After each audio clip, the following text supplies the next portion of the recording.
20 million impressions. To tell us more about this campaign, we're joined from our Cape Town studios by Joe Shaw, who is the WWF South Africa Rhino Coordinator. Joe, a very good morning to you. Thanks again for joining us. It's quite a response. Did you anticipate this reaction? Well, we're really excited by the global enthusiasm that's been generated by this campaign. World Rhino Day was initiated by WWF South Africa in 2010. And we felt this year that social media provided us with an exciting new platform to spread the word. What did you hope to achieve when you initially thought about this concept? So World Rhino Day is an annual event that's about raising awareness about rhino poaching, what's happening to the rhinos, to celebrate the rhinos themselves and to thank those who are protecting the rhinos, who are out there every day.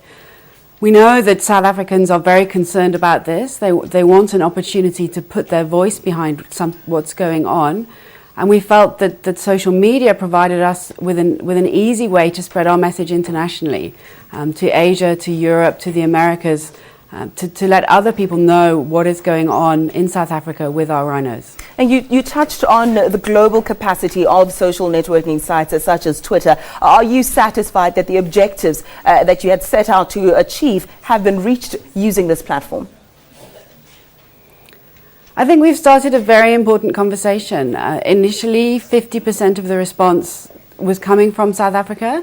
But then the storm did pick up around the world internationally. We had tweets from Stephen Fry, from Lennox Lewis, from Ricky Gervais, from international celebrities who could pick up on what was happening in a very immediate way.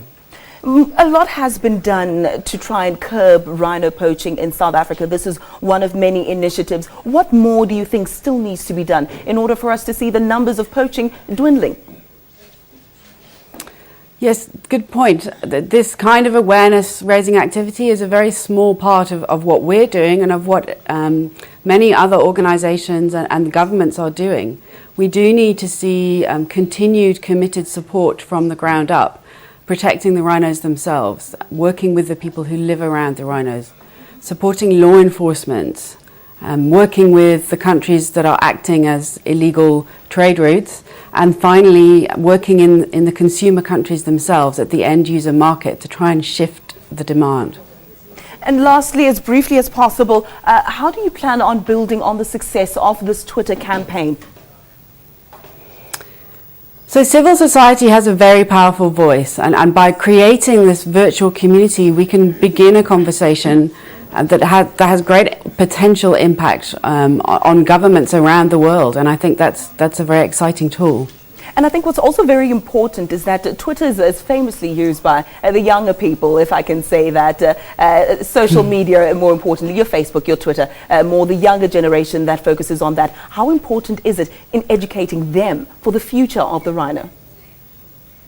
Very, very much so. Our recent research from Vietnam shows that although it's the older people who can afford to buy rhino horn at the moment, there is a much larger, younger, latent market, and we need to start working with those people now.